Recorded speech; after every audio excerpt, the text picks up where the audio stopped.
Behind this tutorial, I would like to show you how to adjust contrast in Krita. So if you would like to do it, there are two methods that can be helpful. First is auto contrast option. We need to go to filter tab on the upper side, and then we need to go to adjust. Now we need to select here option auto contrast. If you will select this one option, you may see really great effect.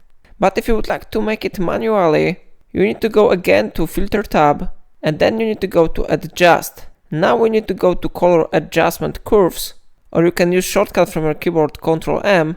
So I click here, and then I can modify this white line to increase or decrease contrast on your image. So how you see, we can modify it in this way. How you see, it looks really great, and the effect depends on your preferences.